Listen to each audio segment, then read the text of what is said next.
बादल ने अपना शिकार वीरू को चुन लिया। वह उसकी तरफ आने लगा। वह वीरू के पास आया और उसे लेकर चला गया। चिल को देखकर शेर सिंह दौड़ते हुए अपने बेटे को बचाने आया। तब तक बहुत देर हो चुकी थी। महावन जंगल का एक चिल अपने 2 बच्चे के साथ एक घोंसला में रहता था। उस चिल का नाम था बादल। उसकी पत्नी कुछ दिनों पहले एक शिकारी के हाथों पकड़ी गई। बादल के लिए सब कुछ उसके दोनों बच्चों थे। वह अकेले ही दोनों बच्चों का पालन पोषण करता था। लेकिन एक समस्या थी।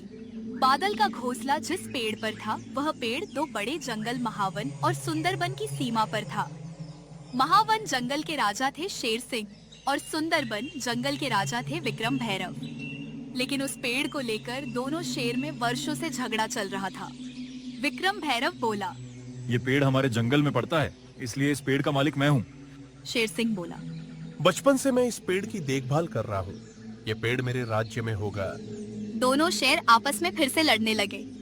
तभी वहाँ पर शेर सिंह का महामंत्री भालू और विक्रम भैरव का महामंत्री लाली लोमड़ी पहुँची।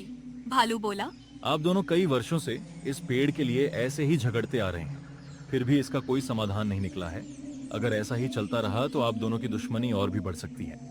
लाली लोमड़ी बोली, हमें इस समस्या का ऐसा समाधान निकालना होगा जिससे दोनों का समाधान हो सके। भालू बोला, हमारे पास एक उपाय है जो इस समस्या को हमेशा के लिए खत्म कर सकता है। शेर सिंह बोला, ठीक है, बताओ क्या उपाय है। हमें लगता है इस पेड़ को ही काट देना चाहिए। इससे आप दोनों की समस्या हमेशा के लिए खत्म हो जाएगी और जंगल भी सुरक्षित रहेगा। यह उपाय शेर सिंह और विक्रम भैरव दोनों को काफी अच्छी लगी।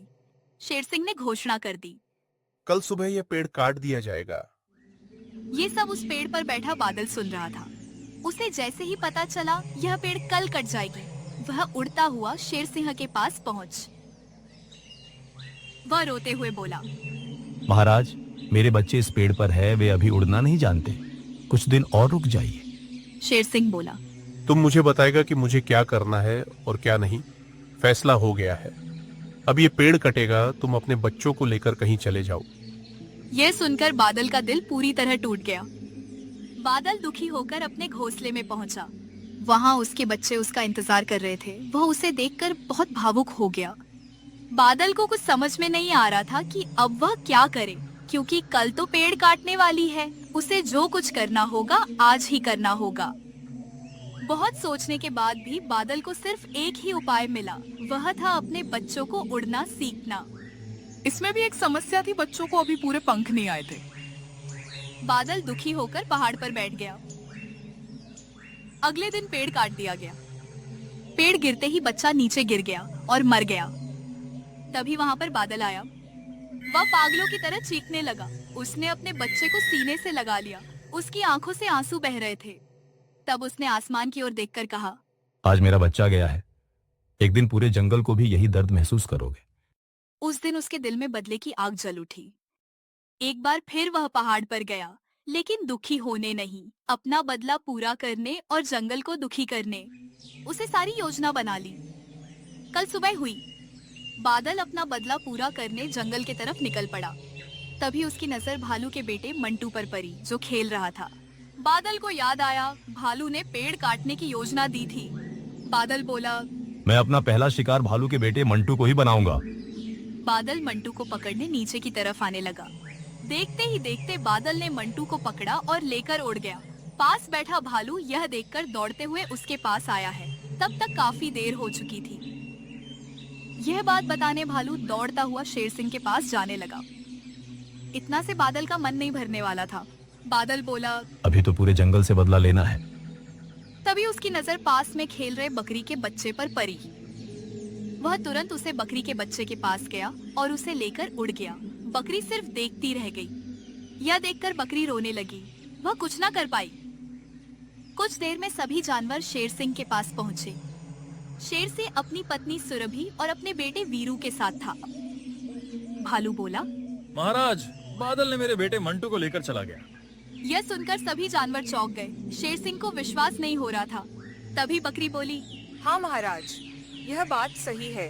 बादल ने मेरे बेटे को भी लेकर उड़ गया और मैं कुछ नहीं कर पाई। अगर ऐसा ही चलता रहा तो जंगल के सभी छोटे जानवर खत्म हो जाएंगे। शेर सिंह को कुछ समझ में नहीं आ रहा था। बादल ऐसा क्यों कर रहा है? शेर सिंह बोला। मिट्ठू तोता, तुम अभी जाओ, बादल को सभा में आने के लिए कहो। तोता तुरंत बादल को बुलाने चला गया। कुछ देर में तोता बादल के पास पहुंचा। मिट्ठू बोला। बादल, महाराज ने तुम्हें तुरंत सभा में आने के लिए कहा है। बादल बोला। मैं सभा में नहीं आऊंगा। अगर महाराज को काम है तो वह हमसे आकर मिले। यह सुनकर तोता वापस आने लगी। तोता ने सारे बात महाराज को बताई। अब शेर सिंह को यह समझ में नहीं आ रहा था कि आगे वह क्या करे। कुछ देर बाद सभा खत्म हो गई। सभी जानवर अपने घर जाने लगे। शेर सिंह अभी भी चिंता में था। कुछ देर बाद चिल वापस आया। बादल की नजर शेर के बच्चे वीरू पर पड़ी। बादल ने अपना शिकार वीरू को चुन लिया। वह उसकी तरफ आने लगा। वह वीरू के पास आया और उसे लेकर चला गया। चिल को देखकर शेर सिंह दौड़ते हुए अपने बेटे को बचाने आया। तब तक बहुत देर हो चुकी थी। शेर सिंह पहली बार टूट गया। उसे चील की वह विनती याद आने लगी। उसे समझ आ गया कि उसने बहुत बड़ी गलती की थी। उसने अकेले ही चील से मिलने का फैसला किया। वह उसी समय पहाड़ की ओर निकल पड़ा। कुछ समय बाद पहाड़ पर पहुंचा। वहां चील बैठा था। शेर ने सिर झुका दिया और बोला। मैंने तुम्हारी बात नहीं सुनी, मुझे माफ कर दो। बादल बोला। जब मेरा बच्चा मरा था तब तुम कहाँ थे? शेर के पास कोई जवाब नहीं था। कुछ देर दोनों चुप रहे। बादल को पता चल गया शेर सिंह को अब अपनी गलती का पछतावा हो गया है। फिर चील बोला। अगर अपने बेटे को देखना चाहते हो तो मेरे साथ चलो। चील शेर को पहाड़ के पीछे एक विशाल गुफा में ले गया।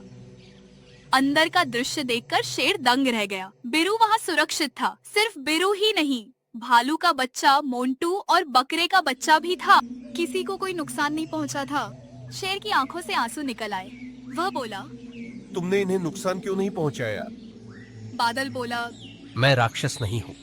मैं सिर्फ तुम्हें दर्द का मतलब समझाना चाहता था। जिस दिन मेरा बच्चा मरा था उसी दिन मेरा दिल भी टूट गया था।